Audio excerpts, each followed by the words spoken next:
नमस्कार मित्रांनो, प्रेमाची गोष्ट या मालिकेच्या आजच्या भागामध्ये आपण बघणार आहोत की ती आता लपत-छपत स्वाती तिच्या रूममध्ये आलेली असते. आता मुक्ताने तिचा पाठलाग केलेला असतो आणि तीही तिच्याबरोबर तिथेच आलेली असते. आता मुक्ता लगेच पाठीमागे लपून बसते. तेव्हा स्वाती वळून बघते आणि दरवाजे उघडते. आतमध्ये आल्यानंतर इथे स्वातीचा नवरा कॅम्प्युटरवरती काम करत असतो. तर लगेच स्वाती तिथे बेडवरती बसते. ती खूप घाबरलेली असते. तिचं बाळही तिथेच बेडवरती झोपलेलं असतं. तेव्हा लगेच स्वातीचा नवरा बोलतो, स्वाती काय झालं, एवढी का घाबरली? तेव्हा आता स्वाती लगेच म्हणते, असं किती दिवस लपून छपून राहायचंय? माझ्या घरच्यांना जर कळलं मी दुबईत नाही, इथे मुंबईतच लॉजमध्ये राहते तर काय होईल? आता लगेच स्वातीचा नवरा तिच्याजवळ येतो आणि म्हणतो, घाबरू नको, कोणी बघितलंय का तुला? तेव्हा स्वाती म्हणते, का कुणास ठाऊक, असं वाटत होतं कोणीतरी माझ्या मागं आलंय, पण तसं काही वाटलं नाही. मी मागे वळून बघितलं आणि मगच आतमध्ये आले इथे. तेवढ्यात आता दरवाजा वाजतो. तर स्वाती खूप घाबरून जाते आणि म्हणते, कोण असेल? तेव्हा स्वातीचा नवरा बोलतो, अगं रूम सर्व्हिसवाला चहा घेऊन आला असेल, जा. स्वाती दरवाजा उघडते तर चहावालाच असतो. मग लगेच ती आतमध्ये चहा घेते. तेव्हा आता ती चहा घेत असणार तेच पुन्हा दरवाजा वाजतो. आता मात्र स्वाती खूपच घाबरते. आता कोण आलं असेल? तेव्हा लगेच तिचा नवरा बोलतो, अगं रूम सर्व्हिसवालाच असेल, तो पाणी द्यायचं विसरला की नाही, पाणी घेऊन आला असेल. म्हणून आता स्वाती पुन्हा दरवाजा उघडते. आता दरवाजा उघडल्यानंतर स्वातीला धक्काच बसतो, कारण समोर मुक्ता आलेली असते. आता लगेच तिचा नवरा विचारतो, कोण आहे स्वाती? स्वाती काही न बोलता शांत बसलेली असते. त्यानंतर इकडे सागर ऑफिसमधून घरी आलेला असतो. तेव्हा लगेच सई म्हणते, पप्पा किती उशीर करतो तू, आज इम्पॉर्टंट दिवस आहे ना, तुला माहिती आहे की नाही? तर सागर म्हणतो, हो हो माहिती. मग सई म्हणते, सांग बरं काय इम्पॉर्टंट आहे आज?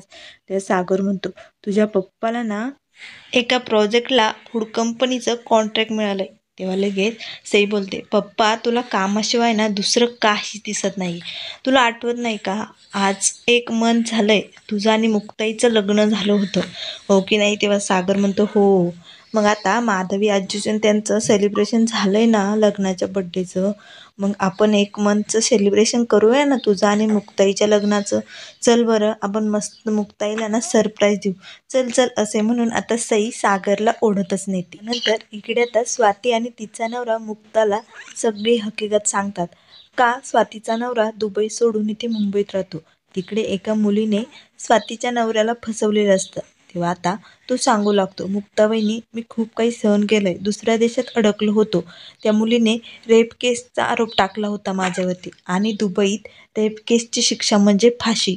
त्यामुळे खूप टेन्शन, रात्र रात्र जागलो आणि कसाबसा मी तो देश सोडून इकडे आलोय, कुणालाही सांगूही शकत नव्हतो. असे आता सगळी हकीकत मुक्ताने ऐकलेली असते. आता मात्र हे सर्व ऐकून मुक्तालाही धक्का बसलेला असतो. तेव्हा स्वातीचा नवरा बोलतो, आणि अशा केसमध्ये मुलींचीच बाजू ऐकली जाते. त्या मुली खरं बोलतायत की खोटं हे पण बघून घेतलं नाही. मग तो मुलगा कितीही खरं बोलू, पण त्या मुलीने मला फसवलं, यात माझी काहीही चूक नाहीये, असे आता तो मुक्ताला सांगू लागतो. त्यानंतर इथे आता सई सागरला म्हणते, आता आपल्याला मस्त केक बनवायचा आहे. आता सागर म्हणतो, केक? अरे बापरे, पण मला आधी शिकावं लागेल. तेव्हा सई बोलते, अरे मी शिकवीन ना तुला. तेव्हा सागर म्हणतो, तुला येते रेसिपी, आजी कोण शिकली का? तेव्हा सई म्हणते, नाही, मुक्ताईने आणि मी माधवी आजी आणि आबांच्या ॲनिव्हर्सरीला मस्त केक बनवला होता ना, तेव्हाच मी शिकले. तेव्हा सागर म्हणतो, आणि तुझ्या लक्षात आहे का?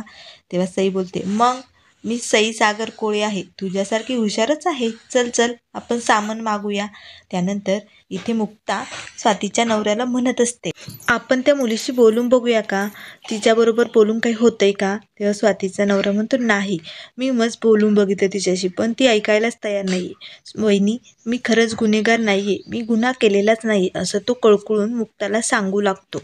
ती मुलगी खूप डेंजर आहे आणि ती मला ब्लॅकमेल करत होती. तेव्हा मुक्ता म्हणते, अरे बापरे, हे सगळं खूप डेंजर आहे, एवढं कसं फसवते ती, म्हणजे ब्लॅकमेलच करते. नाही नाही, तुम्ही आवरायला घ्या, असं किती दिवस लपून राहणार आहात, चला बरं आपल्या घरी जाऊ. तेव्हा स्वाती म्हणते, नाही नको, घरच्यांना जर एवढा मोठा आरोप आहे याच्यावरती हे कळल्यानंतर काय म्हणतील ते, नाही नको, आम्ही इथेच राहतो. तेव्हा मुक्ता बोलते, अहो स्वातीताई, ती तुमच्या हक्काची माणसं आहे आणि कुठपर्यंत असं लपून राहणार आहे?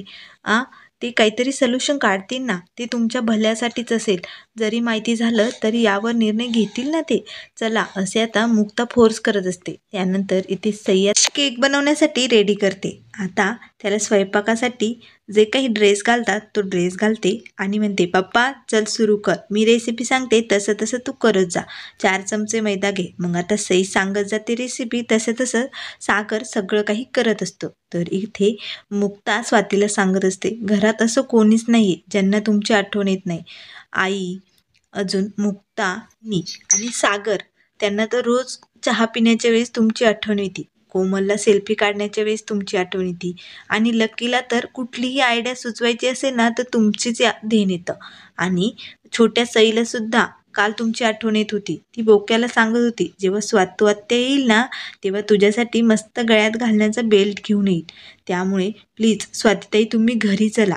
तर इथे आता सागर आणि सई मस्त केक बनवत असतात. तेवढ्यात सागरला फोन येतो. तेव्हा लगेच सई म्हणते, पप्पा काम करायचं नाही आता आपण मस्त केक बनवतोय ना, चल ठेव फोन, असे म्हणून सागरच्या हातातून फोन हिसकावून घेते. ते दोघेही प्रेमाने केक बनवत असतात.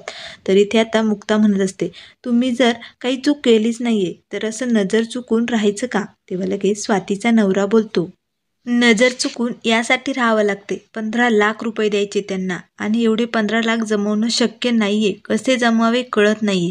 तेव्हा मुक्ता म्हणते, म्हणूनच म्हणते मी 15 लाख छोटी अमाऊंट नाहीये. आपण सगळे मिळून पैसे तयार करूया. चला तुम्ही माझं ऐका. तेव्हा लगेच जिजू बोलतो, नाही मुक्ता वहिनी, असं नका बोलू, तुम्ही जा. स्वाती मला म्हणत होती माझे दागिने मोडून आपण पैसे देऊ त्यांना, पण मी नाही म्हटलं. स्वातीला मी सुखात ठेवेन, तुम्ही काळजी करू नका. आणि मी स्वातीला एवढं पण म्हटलं, तू माझ्या नादी लागू नको, तू जा मला सोडून.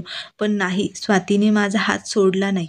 आता लगेच मुक्ता स्वातीला बोलते, स्वातीताई आय ट्रस्ट मी, खरंच तुम्ही योग्य निर्णय घेतला, असे म्हणून आता मुक्ता निघालेली असते. त्यानंतर इकडे आता इंद्राने तिच्या मैत्रिणींना घरी जेवणासाठी आणलेली असते. ती म्हणत असते, माझी सून लय हुशार या, ती मस्त स्वयंपाक बनवते. तेव्हा लगेच इंद्राच्या मैत्रिणी बोलतात, पण तिला असं झणझणीत आमलेट पाव, असं बोंबलाची चटणी वगैरे मस्त जेवण येतं ना गं आपल्या स्टाईलचं. तेव्हा इंद्रा म्हणते, हळूहळू शिकेल, पण जे काही बनवते ना ते खूप छान बनवते, चला चला पटकन, असे म्हणून आता त्यांना वरती घेऊन जात असते.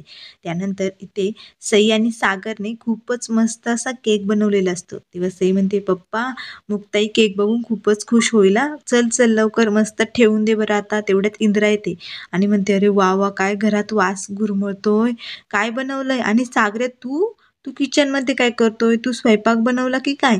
तेव्हा लगेच सागर म्हणतो, हो. आणि तुझी मुक्ताई कुठे? तेव्हा सई म्हणते, मुक्ताईचा आणि पप्पाच्या लग्नाचा आज 1 मंथचा बड्डे आहे ना, म्हणून आम्ही केक बनवलाय. तेव्हा इंद्रा बोलते, अगं ते ठीक आहे, पण मुक्ताई कुठे? तेव्हा सई म्हणते, मुक्ताई अजून आलीच नाही. तेव्हा सागर म्हणतो, हो ती अजून आलीच नाही. तेव्हा इंद्रा म्हणते, काय? अरे बापरे, इथे मी माझ्या मैत्रिणींना घरी जेवायला बोलावलंय आणि ती आलीच नाही? तिला सांगून गेले होते ना मी, मुद्दाम करते ना ती. आता काय करू? काय खायला देऊ मी त्यांना? तेवढ्यात आता इंद्राच्या मैत्रिणी आतमध्ये आलेल्या असतात. लगेच त्या इंद्राला म्हणतात, अगं इंद्रे, काय ग, कुठे तुझी सून? की तुझ्या सुनेनी मुद्दाम उशीर केला घरी यायला स्वयंपाक बनवायचा म्हणून, का तिला काही येतच नाही? आज चांगली भिशी निघाली होती, मस्त बाहेर हॉटेलमध्ये जेवलं असतं, चिकन मटन काय असेल ते मागवलं असतं. पण तू तर म्हणाली घरी मस्त जेवण आहे म्हणून, आणि इथं आल्यानंतर हे असं टायटाय फिश, मला नाही पटलं. लगेच दुसरी मैत्रीण बोलते, शेवंते मला असं वाटतंय इंद्राची सून तिच्या डोक्यावरती मिरे वाटेल वाटतं. आता मात्र इंद्रा आणि सागर गप्प बसून हे सगळं ऐकत असतात. त्यानंतर इथे मुक्ता म्हणत असते, प्लीज जीजू ऐका माझं, चला घरी. तर लगेच स्वातीचा नवरा म्हणतो, नाही मुक्तावहिनी, 15 लाख रुपये अमाऊंट खूप मोठी आहे आणि मी घरचा जावई आहे, त्यामुळे मी स्वतः हे पैसे मिळवणार आहे आणि तसेही थोडे थोडे मी जमा केलेत. त्यामुळे लवकरच हे पैसे जमा झाले की मग बघूया आपण काय करायचे ते. तेव्हा मुक्ता म्हणते, पण 15 लाख थोडी अमाऊंट नाही आहे जीजू, ऐका तुम्ही माझं. तेव्हा स्वाती बोलते, हे बघ मुक्तावहिनी, याबद्दल घरी तू कुणालाही काही सांगू नको. एकदा का लग्न झालं ना की सुख मोठं करून सांगितलं पाहिजे आईवडिलांना. त्यामुळे प्लीज माझा मान ठेवायचा नाही की ठेवायचं हे तुझ्या हातात आहे. तर इथे आता सागर आणि इंद्रा मुक्ताला फोन करत असतात. तेव्हा इंद्रा सागरला म्हणत असते, अरे लागला का नाही तिचा फोन, कुठे राहिली ती? मग आता बापू काका म्हणतात, इंद्रा जरा शांततेत घे ना, झाला असेल तिला उशीर. तेव्हा इंद्रा म्हणते, हो का, असं मी बाहेर गेले असते आणि मला उशीर झाला असता आणि मी फोन करून कळवलं नसतं, तुम्ही मला बोलले असते की नाही, मला तर घरातच घेतलं नसतं. आता पुन्हा असं घर सोडून कसं जाऊ मी तिच्या भरल्यावर. मला ना हिचं काही पटतच नाही, मुद्दाम करते ही मला अडकवण्यासाठी. माझ्या मैत्रिणी येणार होत्या ना, म्हणून असं केलंय तिने मुद्दामून. तेव्हा सागर म्हणतो, ए आई प्लीज गप्प बैस ना गं, जरा शांततेत विचार करू दे, ही गोखली अजून का नाही आली, असे आता सागर बडबडत असतो. तेव्हा इंद्र म्हणते, हळूच काय बडबडतो, मोठ्याने बोल, कुठे राहिली, लाव बरं फोन तिला परत. का फोन पण उचलत नाहीये, काय केलंय त्या फोनचं, असे आता इंद्रा खूप काही बडबडत असते. तेव्हा आता इकडे मुक्ता म्हणत असते, तुम्ही एकटे नाही आहात यात, मी पण तुमच्याबरोबर आहे यामध्ये. आणि माझा एक मित्र बँकेत कामाला आहे, मी त्याला फोन करून बघते. 15 लाखाचं लोन तो लगेच आपल्याला देईल, आपण लगेच हे पैसे देऊन सगळं काही मिटून टाकूया.